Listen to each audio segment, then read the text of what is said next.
के बागपत जिले के गांगनौली गांव से आई ये खबर दिल दहला देने वाली है। इमाम इब्राहिम की पत्नी और दो मासूम बेटियों के कत्ल की गुत्थी अब सुलझ गई है और पुलिस ने आरोपियों को गिरफ्तार कर लिया है। आपको बता दें, बागपत तिहरा हत्याकांड का पुलिस ने किया सनसनीखेज खुलासा, जहां मौलवी से नाराज दो नाबालिग छात्रों ने हथौड़े और छुरी से इमाम की पत्नी और बेटियों की हत्या की थी। पुलिस ने महज 6 घंटे के भीतर इस सनसनीखेज वारदात का खुलासा कर दिया है।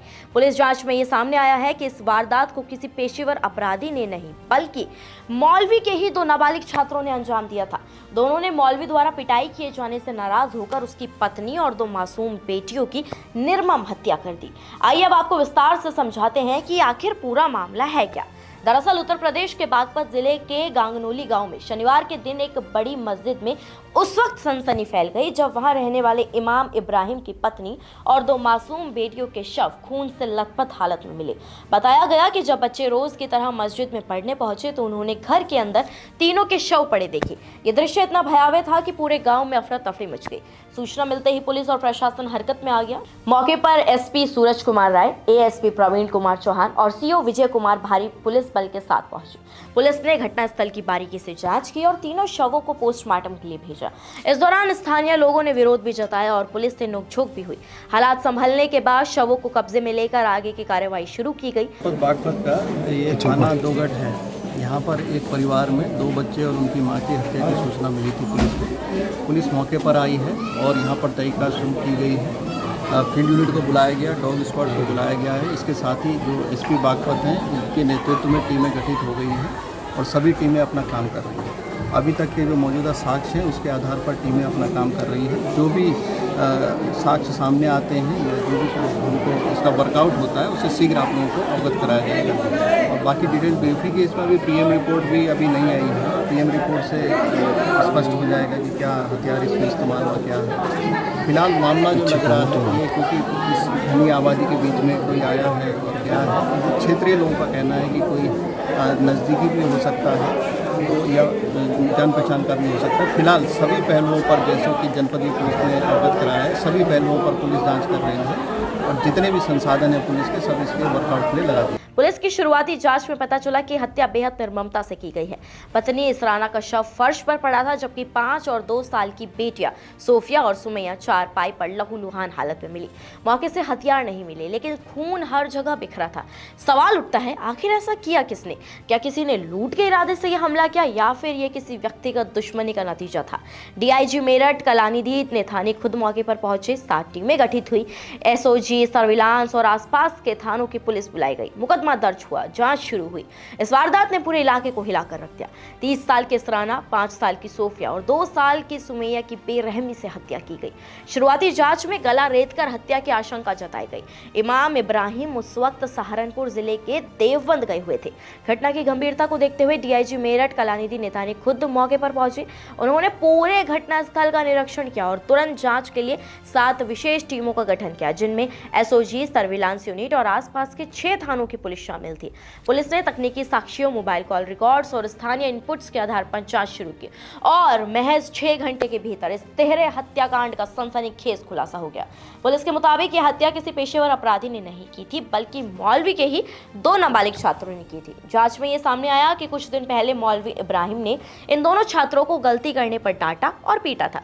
इसी बात से नाराज होकर दोनों ने बदला लेने की ठान ली। शनिवार को जब मौलवी देवबंद गए हुए थे, उस वक्त घर पर उनकी पत्नी और 2 बेटियां मौजूद थी। दोपहर में करीब 1 बजे जब परिवार सो रहा था, दोनों छात्र मस्जिद पहुंचे और हथौड़ा तथा छुरी से हमला कर दिया। चंद मिनटों में उन्होंने तीनों की जान ले ली और वहां से फरार हो गए। पुलिस ने दोनों नाबालिग आरोपियों को हिरासत में लेकर पूछताछ की। दोनों ने अपना जुर्म कबूल कर लिया है और उनकी निशानदेही पर हथौड़ा और छुरी भी बरामद कर ली गई है। एसपी सूरज कुमार राय ने बताया कि दोनों आरोपी नाबालिग हैं और उन्हें बाल न्याय अधिनियम के तहत कस्टडी में लिया गया है। पुलिस हर एंगल से जांच कर रही है ताकि हत्या के पीछे की पूरी सच्चाई सामने आ सके।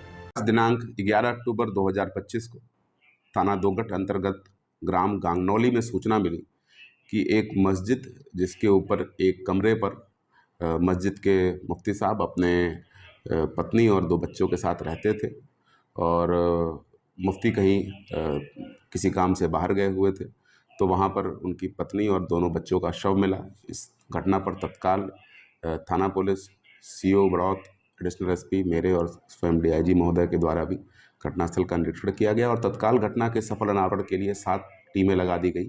फील्ड यूनिट के द्वारा भी मौके से आवश्यक फिंगरप्रिंट्स और डीएनए साक्ष्य उठाए गए और लगातार जो 7 टीमें थी उन्होंने बड़े कम अवधि के अंदर वीडियोस को देख के 2 संदिग्धों को चिन्हित किया और जिनसे जब पूछताछ की गई तो ज्ञात हुआ कि ये दोनों बच्चे जो बाल अपचारी हैं ये उसी मस्जिद के नीचे मौलवी से तालीम हासिल करते थे और मौलवी इनकी अक्सर पिटाई कर देता था, जिसके कारण क्षुब्ध होकर इन्होंने इस घटना की योजना बनाई और ये घटना कारित की।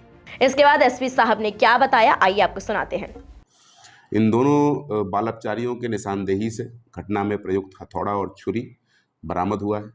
जानकारी में ये आया कि कल यानी दिनांक 10 अक्टूबर को इनमें से एक बाल अपचारी के साथ मुफ्ती ने पिटाई की थी और जिसके कारण उसने अपने दूसरे साथी को साथ लेकर ये पूरी योजना बनाई और आज जब मुफ्ती किसी काम से बाहर गए हुए थे और उनका परिवार अपने कमरे में सो रहा था दोपहर 1 बजे के आसपास, तब इन्होंने इस घटना को अंजाम दिया और अंजाम देने के बाद वहाँ से वो फरार हो गए। बड़े ही कम अवधि में पूरी बागपत पुलिस की टीम, एसओजी सर्विलांस और तमाम 6 थानों की टीम ने इस पूरी घटना को वर्कआउट किया है और दोनों बाल अपचारियों को अपनी कस्टडी में लिया है। थाना दोगट पर वादी की तहरीर पर अभियोग पंजीकृत करके आवश्यक विधिक कार्रवाई की जा रही है। वहीं इस घटना पर इमरान प्रतापगढ़ी ने एक्स पर पोस्ट कर लिखा, बागपत में इमाम साहब की बीवी और 2 बच्चों की हत्या की खबर बेहद अफसोसनाक है। यूपी में कानून व्यवस्था बदहाल है, दिन दहाड़े हत्याएं हो रही हैं।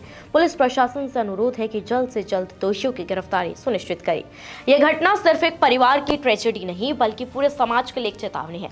जिन बच्चों को धार्मिक शिक्षा देने के लिए लाया गया था, वही बच्चे गुस्से और बदले की भावना में इतने अंधे हो गए कि उन्होंने मासूमों की हत्या कर दी।